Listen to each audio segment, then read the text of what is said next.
நான் ஒரு வீடியோ போடுறேன், இலங்கை தமிழர்கள் நல்லா பாருங்க. வரையெல்லாம் வாழ வைத்தோம் என்ற பெருமையில் இருந்தோம். ஆனால் எம் இனத்தவரை, இரத்தவரை, எம் சொந்தவரை வந்தவரையெல்லாம் வசதியாக வாழ வைத்த நாங்கள் இதே நிலத்திலே எம் மக்களை அகதியாக வாழ வைத்தோம். இன்றைக்கும் அந்த முகாமுக்கு பெயர் அகதிகள் முகாம்தான்.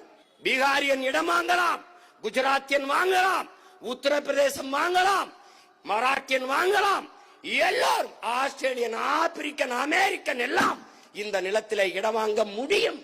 என்னுயிர் சொந்தங்கள் ஈழ மக்கள் இந்த நிலத்தில் இடம் வாங்க முடியும். எப்படி புரியுதுன்னு நினைக்கிறவன்? எல்லா நாட்டிலும் எங்களுக்கு குடியுரிமை. இந்த நாட்டில் 35 ஆண்டுகளாக ஒரு தலைமுறை தாண்டியும் எங்களுக்கு குடியுரிமை கிடையாது. இந்த வழியை உனக்கு நான் கடத்திட்டேன்னா நான் உண்மையிலே பிரபாகர மகனா நின்று வென்றுட்டேன்னு அர்த்தம்டா. உனக்கு புரியுதுன்னு நினைக்கிறேன். இது மாதிரி எந்த தலைவராச்சும் பேசியிருக்காங்களா? இல்லை புதுசாக வர்ற தலைவர் தான் பேசுகிறாரா? பேச மாட்டாங்க, பேசவும் முடியாது. இந்த ஒரு விஷயம்தான்டா இந்த மனுஷன் எனக்கு ரொம்ப பிடிக்கும். நீங்க எப்படியோ அதை விட நாங்க எங்க ஊர்ல தெரியலன்னா 2 பேருக்கு கேட்டு பிரபாகரன் பேரை சொல்லி மீசையை முறுக்கு. பிரபாகரன் தாண்டா எங்கள் விடுதலை நெருப்பு.